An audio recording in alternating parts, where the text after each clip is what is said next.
नमस्कार। हिंदी कक्षा में आपका हार्दिक स्वागत और अभिनंदन है। आज मैं आप सबके लिए लेकर आई हूँ सांवले सपनों की याद पाठ के प्रश्नोत्तर, जिसे लिखा है जाबिर हुसैन जी ने। सालिम अली प्रकृति के बहुत करीब थे, पक्षी प्रेमी थे। सालिम अली देश के पहले ऐसे पक्षी विज्ञानी थे जिन्होंने संपूर्ण भारत में व्यवस्थित रूप से पक्षियों का सर्वेक्षण किया और पक्षियों पर ढेर सारी किताबें लिखी। उन्हीं पर आधारित है प्रस्तुत संस्मरण, जो कि डायरी शैली में लिखा गया है। इसी पर आधारित इसके प्रश्नोत्तर हम चर्चा करते हैं।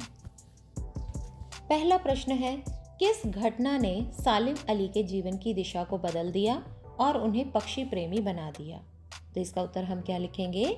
जैसा कि हमने पाठ में पढ़ा था कि सालिम अली के बचपन में एक घटना घटित हुई जिसने उनके जीवन की दिशा को ही बदल कर रख दिया और पक्षी प्रेम की ओर मोड़ दिया। क्या हुआ था कि बचपन में सालिम अली अपनी एयरगन से खेल रहे थे और खेल खेल में ही, क्योंकि उनके मामा उन्हें ये चीज़ें सिखा रहे थे, और खेल खेल में ही उनकी एयरगन से एक गौरैया घायल होकर ज़मीन पर गिर पड़ी। सालिम अली ने जब उस नीले कंठ वाली गौरैया को घायल अवस्था में देखा तो इनके मन में कुछ जिज्ञासा उत्पन्न हुई। उसे देखकर ये बहुत दुखी हो गए। इनके मन में दया के भाव जागृत हुए और इसी घटना ने ही उनके जीवन की दिशा को बदल दिया। नीले कंठ वाली यह जो गौरैया थी, सारी जिंदगी उन्हें खोज के नए नए रास्तों पर ले जाती रही। उनका विश्वास एक क्षण के लिए भी डिगा नहीं और वे पक्षियों की खोजबीन, देखभाल और संरक्षण में जुट गए। प्रश्न संख्या 2, सालिम अली ने पूर्व प्रधानमंत्री के सामने पर्यावरण से संबंधित किन संभावित खतरों का चित्र खींचा होगा कि जिससे उनकी आंखें नम हो गई थीं? सालिम अली ने तत्कालीन प्रधानमंत्री चौधरी चरण सिंह जी के सामने पर्यावरण की समस्याओं का जिक्र किया होगा। और चौधरी साहब कैसे थे? चौधरी साहब गांव की मिट्टी पर पड़ने वाली पहली बूंद का असर जानने वाले नेता थे। सालिम अली ने प्रधानमंत्री जी के सामने केरल की साइलेंट वैली से संबंधित खतरों की बात उठाई होगी और हो सकता है कि उन्होंने कहा होगा कि वृक्षों की लगातार कटाई हो रही है, जिससे वहाँ का सौंदर्य नष्ट हो रहा है, वहाँ की हरियाली समाप्त हो रही है। और वैली क्या होगा? पेड़ पौधे नहीं होंगे तो क्या होगा? वैली रेगिस्तानी गर्म हवाओं के झोंकों का शिकार हो जाएगी।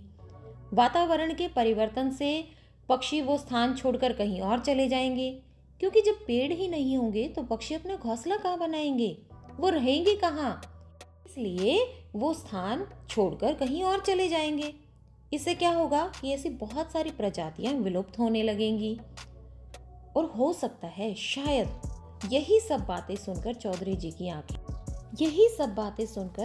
जी की आंखें नम हो गई होंगी। अब प्रश्न संख्या 3, लॉरेंस की पत्नी फ्रीडा ने ऐसा क्यों कहा होगा कि मेरी छत पर बैठने वाली गौरैया लॉरेंस के बारे में ढेर सारी बातें जानती है? यहाँ पर लेखक ने D.H. लॉरेंस के बारे में बताया है कि उनकी मौत के बाद लोगों ने उनकी पत्नी फ्रीडा लॉरेंस से अनुरोध किया कि अपने पति के बारे में कुछ बातें बताइए, कुछ लिखिए। फ्रीडा चाहती तो अपने पति के बारे में ढेर सारी बातें लिख सकती थी, लेकिन लॉरेंस के पक्षी प्रेम को उद्घाटित करते हुए उन्होंने कहा कि मेरी छत पर बैठने वाली गौरैया लॉरेंस के बारे में ढेर सारी बातें जानती है। और ऐसा उन्होंने क्यों कहा? क्योंकि लॉरेंस अपनी पत्नी से ज्यादा गौरैया के साथ अपने जीवन का काफी समय बिताते थे। उस अनुभव को शब्दों के माध्यम से बताना फ्रीडा के लिए आसान नहीं था, इसीलिए उन्होंने ऐसा कहा कि मेरी छत पर बैठने वाली गौरैया लॉरेंस के बारे में ढेर सारी बातें जानती है। प्रश्न संख्या 4, आशय स्पष्ट कीजिए। मतलब यहाँ पर आपको पाठ की पंक्तियां दी गई हैं और उन पंक्तियों के माध्यम से लेखक क्या कहना चाहते हैं, इन चीजों के बारे में आपको बताना है। क भाग है, वो लॉरेंस की तरह नैसर्गिक जिंदगी का प्रतिरूप बन गए थे। अब नैसर्गिक क्या होता है? प्राकृतिक। नैसर्गिक जिंदगी का अर्थ है प्रकृति के हर तत्व, हर कण की तरह स्वाभाविक होना। जैसे प्रकृति की हर चीज स्वाभाविक है, वैसे ही नैसर्गिक जिंदगी को जीने का रूप है। उन्होंने D.H. लॉरेंस की भांति स्वयं को प्रकृति के प्रति समर्पित कर दिया था।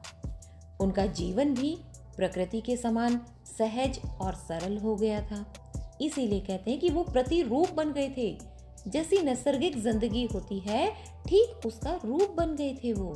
जैसी प्राकृतिक चीजें होती हैं, जैसी प्रकृति होती है, अपने स्वरूप में होती है, स्वाभाविक होती है, वैसे ही उनका जीवन भी प्रकृति के समान सरल और सहज था। प्रश्न संख्या 4 का ख भाग, कोई अपने जिस्म की हरारत और दिल की धड़कन देकर भी उसे लौटाना चाहे तो वह पक्षी अपने सपनों के गीत दोबारा कैसे गा सकेगा। यहाँ पर ये जो पंक्ति कही गई है, ये उस समय कही गई है जब सालिम अली का देहांत हो चुका था। सालिम अली का प्रकृति और पक्षी प्रेम तो किसी से छिपा नहीं था। हालांकि उन्हें पता था कि उन्हें गंभीर बीमारी है, लेकिन इसके बावजूद वो घबराए ही नहीं, बल्कि उन्होंने क्या किया, पक्षी की खोज में निरंतर लगे रहे, पक्षियों की हिफाजत के प्रति समर्पित रहे। तो लेखक ने तभी कहा कि यदि कोई व्यक्ति अपने जिस्म की हरारत और दिल की धड़कन तक भी दे देना, तो भी उन्हें वापस बुलाया नहीं जा सकता, क्योंकि वो जा चुके हैं और वहां से लौट कर आना किसी के लिए भी संभव नहीं है। प्रश्न संख्या 4 का ग भाग, सालिम अली प्रकृति की दुनिया में टापू बनने की बजाय अथाह सागर बनकर उभरे थे। अब यहाँ पर लेखक ने ये पंक्ति क्यों कही? टापू क्या होता है बच्चों? ध्यान से सुनो। टापू हुआ एक निश्चित स्थान जिसके आसपास पानी होता है, और सालिम अली का जो जीवन था वो एक टापू की भांति सीमित नहीं था, वो तो अथाह सागर के रूप में था। सागर में हम जितनी गहराई में गोता लगाते जाएंगे, उतने ही अमूल्य रत्न प्राप्त करते जाएंगे। सालिम अली भी एक स्थान पर रुकने की बजाय पूरी दुनिया का भ्रमण करते थे और अपने ज्ञान में वृद्धि करते रहते थे। उन्होंने अपने आप को किसी एक सीमा में बांधकर नहीं रखा, क्योंकि उनके जीवन के बारे में हम जितना जानने की कोशिश करेंगे, उतना ही हम उनके गुणों से परिचित होते जाएंगे। प्रश्न संख्या 5, इस पाठ के आधार पर लेखक की भाषा शैली की 4 विशेषताएं बताइए।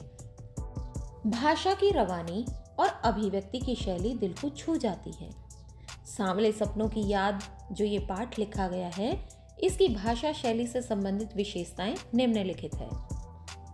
नंबर 1, इस पाठ में आम बोलचाल की भाषा का प्रयोग हुआ है, जिससे भाषा कैसी हो गई है? सरल और सहज। नंबर 2, लेखक ने ऐसी भाषा का प्रयोग किया है जिसमें हिंदी के भी शब्द हैं, अंग्रेजी के भी हैं, उर्दू भी है। तीनों भाषाओं के शब्दों को समाहित करने का प्रयास किया है। नंबर 3, प्रस्तुत पाठ में उदाहरण शैली का प्रयोग किया गया है, जैसे यहाँ पर D.H. लॉरेंस का उदाहरण लिया गया है सालिम अली के प्रकृति प्रेम को दर्शाने के लिए। नंबर 4, अभिव्यक्ति में चित्रात्मकता है, मतलब हम यहाँ पर शब्दों को पढ़ रहे हैं तो हमें ऐसा लगता है जैसे वो चित्र के माध्यम से हमें दिखाई दे रहे हैं। प्रश्न संख्या 6, प्रस्तुत पाठ में लेखक ने सालिम अली के व्यक्तित्व का जो चित्र खींचा है, उसे अपने शब्दों में लिखिए। प्रस्तुत पाठ में लेखक जाबिर हुसैन ने सालिम अली के व्यक्तित्व का चित्र इस प्रकार खींचा है। कैसा बताया उन्होंने कि सालिम अली का शरीर दुबला पतला है, मतलब वे कमजोर काया के हैं। गंभीर बीमारी हो गई उनको कैंसर की बीमारी है। गंभीर बीमारी होने के बाद भी मौत उनकी आंखों से वो रोशनी छीनने में सफल नहीं हुई जो पक्षियों की तलाश और उनकी हिफाजत के प्रति समर्पित थी। उनके गले में हमेशा एक दूरबीन लटकी रहती थी और लेखक को यहाँ पर ऐसा लगता है कि वो किसी खोज के लिए गए हैं और वो कभी न कभी लौटकर जरूर आएंगे। वे प्रकृति और पक्षियों के प्रति अत्यधिक संवेदनशील थे, इसीलिए उनका संपूर्ण जीवन पक्षियों के जीवन की जानकारी और खोजबीन करने में ही बीता था। प्रश्न संख्या 7, सांवले सपनों की याद शीर्षक की सार्थकता पर टिप्पणी कीजिए। अब सांवले सपने अर्थात धुंधली स्मृति। सपने तो हमारे ऐसे होते हैं कि हम सपने देखते हैं, सपनों की दुनिया में यदि हम खो जाते हैं तो वो रहस्य और जिज्ञासा से भरे हुए होते हैं, क्योंकि सपने तो सपने होते हैं, उसमें तो हम कुछ भी देख सकते हैं। अब लेखक बताते हैं कि सालेम अली ने जो सपने देखे थे वो वास्तविक थे। वो हमारी नींद में आने वाले सपने नहीं थे, वो उनके वास्तविक सपने थे, उनकी मनमोहक इच्छाओं के प्रतीक थे। सालेम अली जीवन भर सुनहरे पक्षियों की खोज में लगे रहे, उनकी सुरक्षा और खोज के सपनों में खोए रहे। जैसा सपना सालेम अली ने देखा था वैसा सपना देखना हर एक व्यक्ति के वश की बात नहीं है। लेखक को पक्षी प्रेमी सालेम अली के सपनों की याद आती है, और कैसे समय पर याद आती है, जब सालेम अली इस दुनिया में नहीं है। तो सांवले सपनों की याद, ये जो शीर्षक रखा गया है, कवि ने बिल्कुल सार्थक शीर्षक रखा है। यहीं पर हमारे सारे प्रश्नोत्तर समाप्त होते हैं। प्यारे बच्चों, इन प्रश्नों को ध्यानपूर्वक समझना, अपनी उत्तर पुस्तिका में सुंदर सी लिखावट में इन्हें लिखने का प्रयास करना। अगर आपको ये वीडियो अच्छी लगी हो तो इसे लाइक भी करना। मिलते हैं अगले अध्याय के साथ, एक और नई वीडियो के साथ। तब तक के लिए धन्यवाद।